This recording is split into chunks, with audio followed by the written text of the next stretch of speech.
असौ आदित्ये पुरुषः सो असौ अहम् ॐ खं ब्रह्म।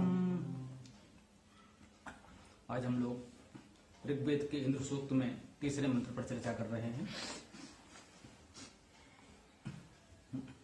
ॐ यो हत्वा अहिं अरिणात् सप्त सिन्धून् यो गा उदाजत अपधा बलस्य यो अस्मनो अन्तः अग्निं जजान सम्ब्रक् समत्सु सजना स इन्द्रः।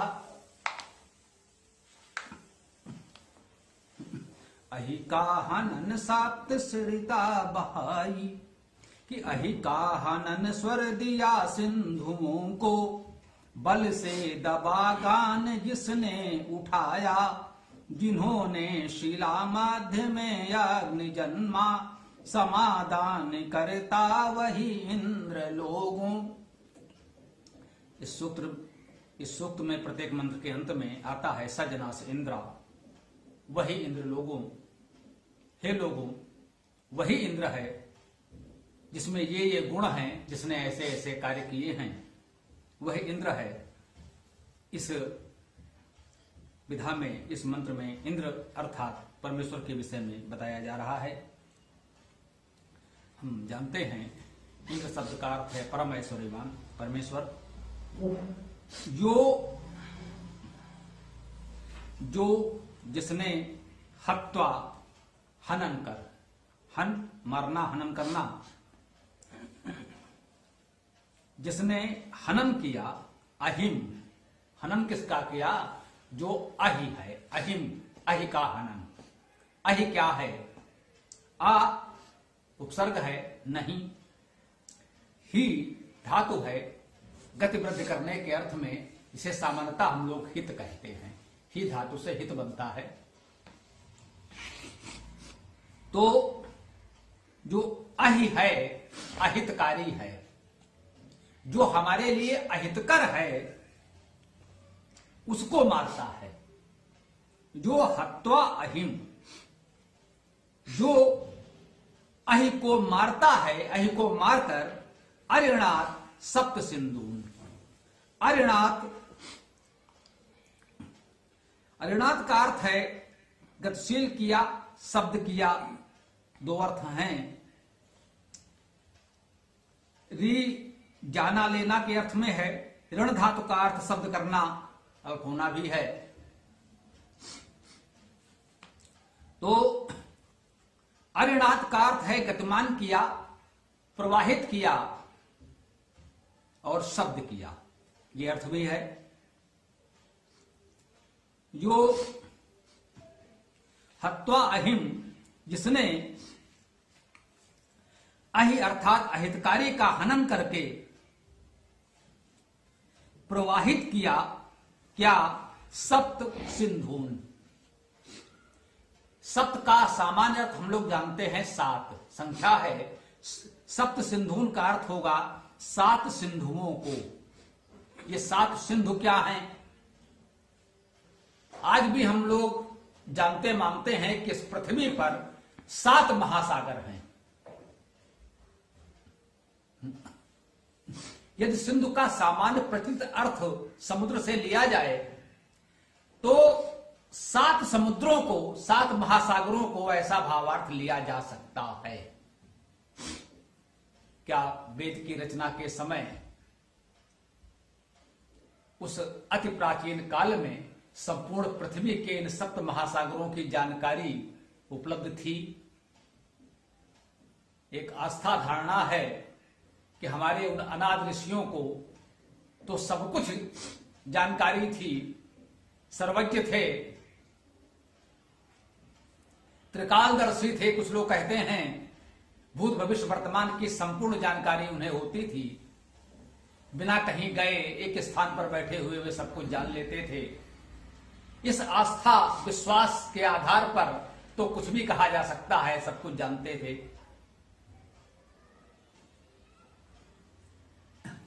परंतु शब्दों के आधार पर अधिक व्यवहारिक समझ सकते हैं ठीक है, ये अर्थ भी अच्छा है, हमें आत्मविश्वास देता है, गौरव देता है कि हां, प्राचीनतम रचना वेद में संपूर्ण पृथ्वी के 7 महासागरों को प्रवाहित करने की बात की जा रही है। ये मुख्य बात इसमें यह भी है, क्या 7 महासागर प्रवाहित किए जा रहे हैं। सिंधु का अर्थ नदी भी माना जा रहा है, 7 नदियों को प्रवाहित किया। सप्त सैंधो प्रदेश कहा गया है, जो वेदों की रचना का प्रदेश है, जहां वेदों की रचना हुई उसे सप्त सैंधो प्रदेश कहा गया है। कुछ ऐसे ही उल्लेखों के आधार पर यह माना गया है कि जो हमारे वर्तमान पंजाब प्रांत में 7 नदियां उस समय प्रवाहित होती थीं, तो उसे सप्त सैंधो प्रदेश कहते थे। कालांतर में 2 नदियां सूख गईं, 5 नदियां बची, तो उन पंज आब 5 जल प्रवाहों के प्रदेश को पंजाब कहा जाने लगा। पहले 7 नदियां उस प्रदेश में थीं, भौगोलिक परिवर्तन के कारण 2 नदियां सूख गईं, उनमें हमारी सबसे प्रमुख नदी सरस्वती भी थी। तो इस भूगोल और इतिहास को मिलाते हुए चाहे तो इस प्रकार के अर्थ भी हम लोग ले सकते हैं, जैसा कि सामान्यतः लोग बिना अधिक विचार किए इस प्रकार के अर्थ व्यक्त कर देते हैं, क्योंकि उससे कहीं ना कहीं हमें एक राष्ट्रीय गौरव की अनुभूति होती है, आत्मतुष्टि का भाव आता है कि देखो हमारे यहां तो इतना महान जानकारी विद्या अति प्राचीन काल में थी। अच्छी बात है। देखें ये क्या कह रहे हैं कि जो हत्वा अहिम, जिसने अहितकारी को मारा, वो इंद्र क्या करता है, जो अहितकारी है उसे मारता है और सप्त सिंधुओं को प्रवाहित करता है। सप्त का एक अर्थ तो संख्या के अर्थ में 7 होता है, परंतु सप धातु का अर्थ समवाय समूह से भी होता है। सप्त सिंधून, सिंधुओं के समूह को, वो आवश्यक नहीं है कि 7 ही हों, न्यूनाधिक भी हो सकते हैं। वो सिंधुओं का जो समूह है उसे भी सप्त सिंधु कहा जाएगा। अभी सिंधु शब्द की चर्चा हमने नहीं की। सिंधु के लोक प्रचलित अर्थों में समुद्र या नदी ऐतिहासिक काल की बात है, वैदिक काल की नहीं। वेद में सिंधु शब्द का अर्थ तो उसी शब्द से पूछना पड़ेगा। सिंधु शब्द कैसे बनेगा? तो सी बंधने धातु है, सी होता है, ना भी हो जाता है, तो उससे सिंधु बनेगा। सिद्ध धातु है, ये हम लोग जानते हैं, सिद्ध करना, किसी कार्य को सिद्ध कर लेना, उसे पूर्ण कर लेना, उसमें गति, अध्ययन, जानकारी का भाव भी है, शुभ होने का भाव भी है। जो सिद्ध करने से हम लोग अब समझते हैं कि ये कार्य सिद्ध हो गया, उनको इस कार्य की सिद्धि प्राप्त हो गई, उस सिद्ध धातु से ये सिंधु शब्द बन सकता है, या पर सी बंधने धातु से सिंधु शब्द बन सकता है। वो 7 बंधन, या जो ये 7 बंधन थे उनको प्रवाहित कर दिया, बंधनों को तोड़ दिया। सप्तकार्थ 7 भी ले सकते हैं, समूह भी ले सकते हैं। जो हमारे बंधन थे, जो हमारे सामूहिक बंधन थे, उन सबको उस इंद्र ने तोड़ दिया। ये बंधन क्या है? कुछ बेड़ियां हैं, हमने स्वतः बांध ली हैं, अंधविश्वास की, रूढ़ियों की, अनुचित मान्यताओं की, भाई हमारे यहां तो ऐसा ही होता है, इस गांव देश में तो यही परंपरा है। भाई परंपरा है, उचित है तो अच्छी बात है, यदि हानिकारक है तो उसे तोड़ा जाए। यही तो इस मंत्र में कहा जा रहा है। जो हत्वा अहिम, जो अहितकर है उसे मार दिया। अहितकर को मारने से क्या हुआ? जो ये हमारे बंधन थे, बेड़ियां थी, वो टूट गई। तब तो प्रवाह निकला। संस्कृत का, सभ्यता का प्रवाह तभी संभव हुआ जब अहितकर मान्यताओं को मार दिया जाए, जो हमारे समूह के बंधन हैं, बेड़ियां हैं, अंधविश्वास हैं, रूढ़ियां हैं, उन्हें तोड़ दिया जाए तो निर्मल वैदिक संस्कृत का प्रवाह खुल जाता है। तब संस्कृति और सभ्यता का प्रवाह होता है, इसे हम विकास भी कहते हैं। हमारा विकास, सभ्यता, संस्कृति का प्रवाह तभी संभव है जब अहितकर को, बंधनों को, रूढ़ियों को, अंधविश्वासों को तोड़ दिया जाए, मार दिया जाए, नष्ट कर दिया जाए। जो हत्वा अहिम अरिणात सप्त सिंधु, अहितकर को मारकर, बंधनों को तोड़कर उसने सभ्यता का, सत्य का, धर्म का प्रवाह प्रवाहित कर दिया। और क्या किया? यो गाह उदाजत, यो अर्थात जो, गाह, गा का अर्थ गान भी है, गा धातु का अर्थ गाना, स्तुति करना भी होता है।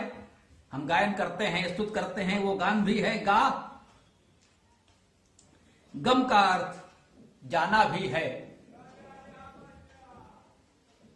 गो शब्द करना अर्थ हो कि धातु से भी कुछ विद्वान का शब्द को बना लेते हैं, क्योंकि उकार का आकार हो जाता है शब्द बनने में धातुओं का, ये प्रवृत्ति वेद में देखी गई है। तो गो शब्द कारणार्थ से बनाएं या गायन से, स्तुत करने से भी बना लें तो भी शब्द करने का भाव तो आ ही गया। जो गाह उदाजत, जो गा अर्थात गान को, शब्द को, स्तुति को, गायन को, उत आजत, उत का अर्थ है उत्कृष्ट, उच्च, ऊपर, आ भी उपसर्ग है, समन्तात, सम्यक, अजगतो धातु है। अज का अर्थ जाना, जानना, पाना, गत्यर्थक धातुओं में निहित होते हैं। तो यो गा उजाजत, जिसने गान को, जो गाह उत आजत, जिसने गान को ऊपर ले गया, जो गान को ऊपर ले गया, अर्थात शब्दों को, गायन को, स्तुतियों को ऊपर उठाया, उसको उच्च स्थान प्रदान किया, समाज में प्रतिष्ठापित किया। यहां गा का अर्थ वेद मंत्रों को, वैदिक स्तुतियों को भी भावार्थ के रूप में ग्रहण किया गया है, क्योंकि स्तुत करने का भाव तो इसमें है ही, और वेद में ऋचाएं, स्तुतियां हैं। जो गाह उदाजत, जिसने गान को ऊपर उठाया, अपधा बलस्य, अपधा बलस्य, अप नकारात्मक अर्थ में है, जो निम्न है, नीच है, अप धा धारण करना, जो निम्नता को, नीचता को धारण करता है, बलस्य अर्थात बल का, बलपूर्वक जो नीचे ले जाना चाहता है, जिसके विचार, सोच अच्छी नहीं है, जो निम्न विचार का है, जिसकी सोच गिरी हुई है, बल से कहा है, बल से, बल का। ये नीचता कभी तभी संभव होती है जब बल होगा। निर्बल व्यक्ति स्वाभाविक रूप से नैतिक होता है, क्योंकि उसके पास अनैतिक करने की सामर्थ्य ही नहीं है। नैतिक करने में भी वो भयभीत रहता है, लोग उसे सही कार्य भी नहीं करने देते। सत्य का आचरण भी उसके लिए कठिन होता है, असत्य का आचरण वो कैसे करेगा? जो बलवान है, शक्तिशाली है, किसी भी रूप में, धन बल है, शासन सत्ता का बल है, जन बल, संगठन का बल है, वो मनमाना करता है। वही इस तरह की सोच रख सकता है कि जो हम चाहेंगे, जो हम करेंगे, वही नीचता पर उतर आता है, जो हम लोग व्यवहार की भाषा में कहते हैं कि वो नीचता पर उतर आया, अपधा बल से, वो बल से ही ऐसा करता है, बल का दुरुपयोग है ये। तो जो बलपूर्वक नीचता करता है उसको दबाकर मारकर उस बंधन को तोड़कर जो गान है, स्तुति है, उसे ऊपर उठाता है, वो इंद्र है, परम ऐश्वर्यवान है। वो परमेश्वर तो हमारा परमात्मा है ही, हमारे समाज के भी जो इंद्र हैं, ऐश्वर्यवान हैं, ये उनका दायित्व भी है, वे करते हैं, उन्हें करना चाहिए। जो ऐसा करते हैं वही समाज के इंद्र कहे जाने योग्य होते हैं। जो अस्मनो अंतः अग्निम जजाना, जो अर्थात जो अस्मनो, अस व्याप्तो धातु है, अस का अर्थ है व्याप्त होना, अस का अर्थ खाना भी है, असन अनसन भी हम लोग जानते हैं। परंतु जहां ये चर्चा हो रही है, स्वाभाविक है यहां खाने पीने की, भोजन की चर्चा नहीं है, ये उससे बड़े स्तर की बात हो रही है। तो यहां पर अस धातु का हम व्याप्त होना अर्थ ग्रहण करेंगे। अवसर के अनुकूल अर्थ ग्रहण करना ये वेदार्थ में महत्वपूर्ण माना जाता है। अस्मनु अर्थात व्यापकता का, जो व्यापक भाव है उसके अंतः अर्थात भीतर, जो व्यापकता है हम में या होनी चाहिए, जिनके अंदर व्यापक भावना है, कहते हैं जो बड़े दिल वाले हैं, जिनका मन हृदय विशाल है, ये जो बड़प्पन है आपका, ये जो महानता है, व्यापकता है, संकीर्णता से परे हैं, मुक्त हैं आप। संकीर्ण सोचना हो तो आप व्यापक हैं। तो जो व्यापक हैं उनके अंतः, उनके भीतर, अस्मनो अंतः अग्निम जजाना, इस व्यापक भाव के भीतर, व्यापक भाव वाले लोगों के भीतर वह अग्नि को उत्पन्न करता है। अग्नि का अर्थ हम लोग जानते हैं, अग्निगतो धातु है, ऊर्ध्वगति के अर्थ में आता है। गतिशीलता, प्रगति, अग्रणी होना, अग्नि के ये मुख्य भाव हैं। लोग इसके अनेक शब्दों में अग्नि शब्द को व्यक्त करना चाहा है, क्योंकि अग्नि वेद का महत्वपूर्ण शब्द है। इसकी लोगों ने बहुत व्यापक व्याख्या की है। सामान्यता अग्रणी होना, प्रगतिशील होना, ऊर्ध्वगामी होना, अग्नि के मुख्य अर्थ भाव ग्रहण किए जाते हैं वेद में। तो जो व्यापक भावना वाले लोग हैं उनके भीतर उसने अग्नि को उत्पन्न किया। संब्रक समस्सु सजना से इंद्रा, अंतिम चरण में कहा जा रहा है। संब्रक, सम सम्यक उपसर्ग है, ब्रक धातु का अर्थ है लेना, स्वीकार करना, छीन लेना, झपट लेना, ये भी ब्रक में आते हैं। इसीलिए इस स्वभाव का जो प्राणी है, पशु है, वन्य पशु है, जिसे हम लोग बोलचाल में भेड़िया कहते हैं, लौकिक संस्कृत में उसे भी ब्रक कहा गया है। उसका काम है छीनना, झपटना। वन में भी वह दूसरों के भोजन को झपटता है। कभी कभी हमारे ग्राम्य बस्तियों में भी आ जाता है। संब्रक समत्सु,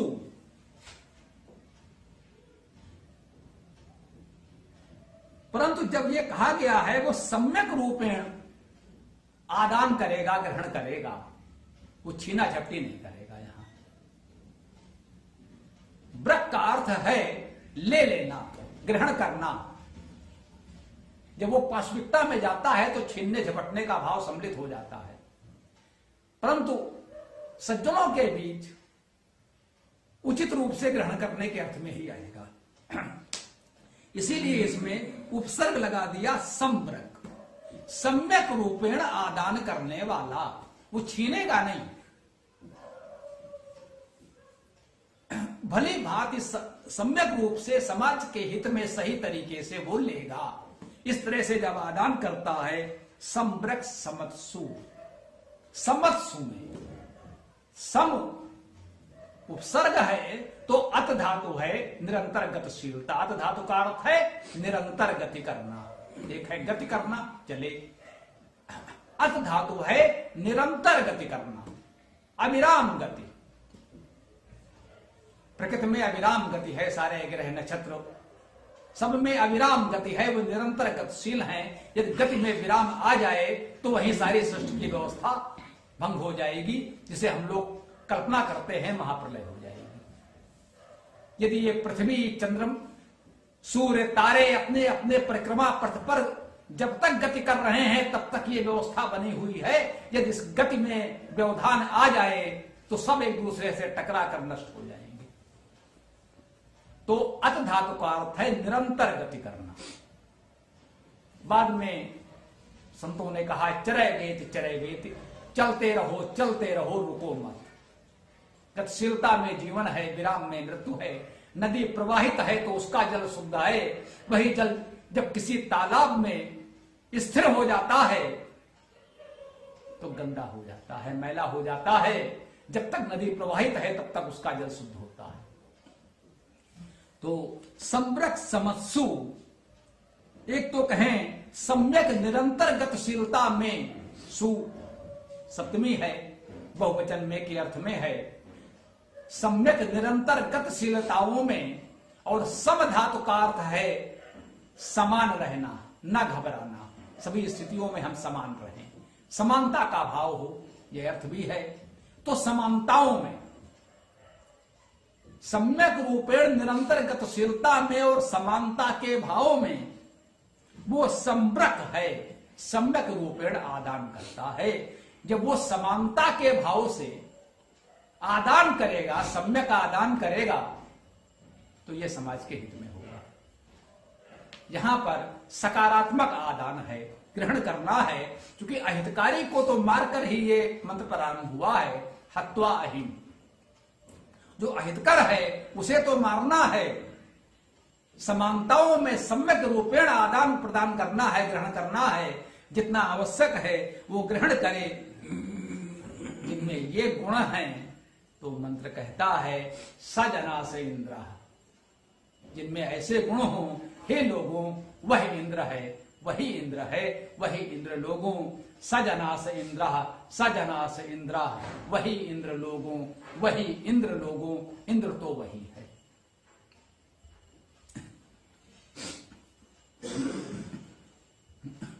वेद को इस रूप में शब्दशः हम समझने का प्रयास कर रहे हैं। सभी अटकलों पर विराम लग जाता है। वेद के अर्थों का अनर्थ किसी भी रूप में करें, इंद्र के विषय में बहुत सी कल्पनाएं प्रचलित हैं, उससे अर्थ का अनर्थ होता है। इन शब्दों के आधार पर जो हम अर्थ कर रहे हैं ये वेद का मूल अर्थ है। बाकी जो कल्पनाएं हैं, कहानियां हैं, वे इस अर्थ को ही और अधिक पुष्ट करने के लिए बनी होंगी। प्रेरणाप्रद कथाएं हैं, उनसे हम लोग कुछ सीख सकते हैं, अच्छी बात है। इस बात को समझाने के लिए पुराणों में कुछ कहानियां रची गई होंगी, परंतु वेद जब हम पढ़ें तो उसका शाब्दिक अर्थ, मूल अर्थ हमको इस प्रकार से समझना चाहिए।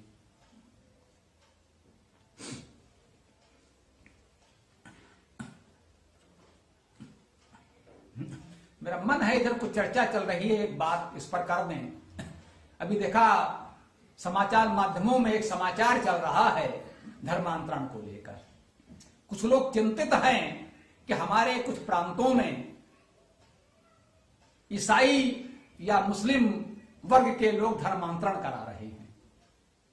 बड़ी संख्या में धर्मांतरण हो रहा है, बहुत चिंता का विषय है।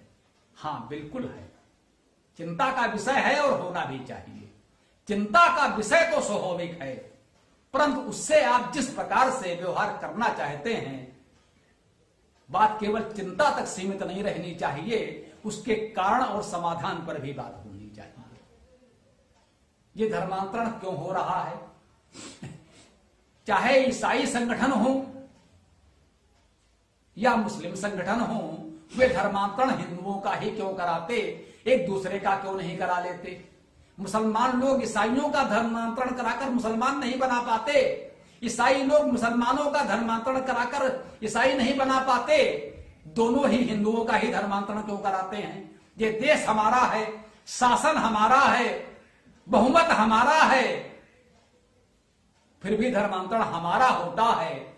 वे अल्पसंख्यक हैं, थोड़े हैं, हम उनसे भयभीत हैं। क्यों हैं भाई? जो ताजा विषय है, आंध्र प्रदेश में ऐसा दिखाया जा रहा है कि ईसाइयों ने धर्मांतरण इतना कराया है कि बहुत से क्षेत्रों में, लगभग आंध्र के अधिकांश इलाकों में, कहा गया अधिकांश क्षेत्रों में ईसाई बहुसंख्यक होने की स्थिति में आ गए हैं। दूसरी बात वहीं यह भी कही जा रही है कि शासन के अभिलेखों में ईसाइयों की संख्या घट रही है ना विचित्र बात? अभिलेख में तो ईसाइयों की संख्या घट रही है, उनकी चिंता है कि व्यवहार में ईसाइयों की संख्या बढ़ रही है। यह कैसे संभव है? वो व्यक्ति जब शासन का कोई भी प्रपत्र भरता है, वे अपने आप को ईसाई नहीं कहता, वे अपने आप को हिंदू कहता है। वो अपने आप को ईसाई घोषित नहीं करता। इनकी चिंता यह है कि वो व्यवहार में ईसाई होता जा रहा है। तो भाई जब वो अपने आप को हिंदू कह रहा है, सारे सरकारी शासन के दस्तावेजों में, सारे प्रपत्र में, विद्यालय में वो अपने आप को ईसाई नहीं लिख रहा है, तो फिर हम क्यों मान रहे हैं कि वो ईसाई हो गया है? इसलिए मान रहे हैं कि जब लोग संयोगवश उन घरों में गए तो वहां बाइबिल मिली। मेरे लिए ये हास्य का विषय है। ये निश्चित रूप से मैं कहना चाहता हूं, जो लोग इस पर चिंता व्यक्त कर रहे हैं उन पर तरस आता है, दया आती है उन पर। वे अपने आप को ईसाई कह नहीं रहे हैं, उनके घर में बाइबिल है। आपको भय है कि वे ईसाई हो गए हैं, नहीं हुए हैं तो हो जाएंगे, निश्चित रूप से हो जाएंगे। आप उन्हें वेद पढ़ने नहीं दोगे, वेद आप उन तक पहुंचाओगे नहीं, वो घर घर जाकर बाइबिल बांटेंगे, फिर आप घर में बैठकर रोएंगे कि लोग ईसाई हो रहे हैं। अरे भाई वो तो होंगे ही। वो बाइबिल लेकर पहुंचे, उससे पहले आप वेद लेकर पहुंच जाइए। आप घर घर वेद बंटवा दीजिए, कोई ईसाई नहीं बनेगा, कोई मुसलमान नहीं बनेगा। कोई बता दे जिस घर में वेद होता है क्या उस घर से धर्मांतरण होता है? जिस घर में वेद होगा क्या उसे कोई मुसलमान या ईसाई बना सकता है? किसी आर्य समाजी का आज तक धर्मांतरण हुआ? आर्य समाज के किसी भी वेद भक्त को आज तक किसी ने मुसलमान या ईसाई बनाया? ऐसे उदाहरण है महाराज दयानंद सरस्वती से लेकर आज तक। आर्य समाज ने मुसलमानों को सनातन धर्म में लाया है। आर्य समाज ने मुसलमानों को वैदिक बना लिया है, ईसाइयों को वैदिक बना लिया है। किसी आर्य समाजी को आज तक मुसलमान या ईसाई नहीं बनाया जा सका है। तो जिनको धर्मांतरण की चिंता है वो कृपया मेरी एक बात स्वीकार कर लें, वे बाइबिल या कुरान लेकर किसी घर में जाएं, उससे पहले आप वेद लेकर पहुंच जाइए। जिस घर में वेद होगा, वेद का प्रकाश होगा, तो वहां बाइबिल कुरान के लिए कोई स्थान नहीं होगा। हम बाइबिल कुरान के विरोधी नहीं हैं, मैं बिल्कुल कहता हूं, उसमें भी अच्छी बातें हैं, व्यवहारिक कारण ठीक है, लेकिन वेद सर्वोच्च है, सबसे अच्छा है, ये सब मानते हैं। तो जब आप उनके घर में वेद का प्रकाश पहुंचा देंगे तो फिर बाइबिल और कुरान का टिमटिमाता हुआ दीपक वे अपने घर में नहीं रखेंगे, नहीं रहने देंगे। जब उनके घर में अंधकार है, वेद नहीं है, बाइबिल नहीं है, कुरान नहीं है, तो जो पहले पहुंच जाता है उसको रख लेते हैं। उनके घर में वेद तो था ही नहीं, वे बाइबिल लेकर चले गए तो उन्होंने रख लिया। यदि आपने पहले वेद पहुंचा दिया होता तो तब वो अगर बाइबिल लेकर जाते तो उन्हें वो दरवाजे से लौटा देते, भैया इसको अपने साथ ले जाओ, हमारे पास तो वेद पहले से है। आप ये मान लेते हैं कि इनके पास बाइबिल या कुरान नहीं है, वे हिंदू हैं। ये आपका भ्रम है। वैदिक सनातन धर्म में उसे माना जाए जिसके घर में वेद हो, नहीं है तो पहुंचाइए, ये आपका दायित्व है। आपके पास संसाधन है, संगठन है, शक्ति है, शासन है, सत्ता है, सब कुछ है, उसका सदुपयोग करें। केवल रुदन करने से नहीं होगा। घर में बैठकर आप धर्मांतरण का रोना रोते रहें और धर्मांतरण होता रहेगा, होता रहेगा और होता रहेगा। जब धर्मांतरण रोकना है तो घर घर में वेद पहुंचा दीजिए, धर्मांतरण अपने आप रुक जाएगा।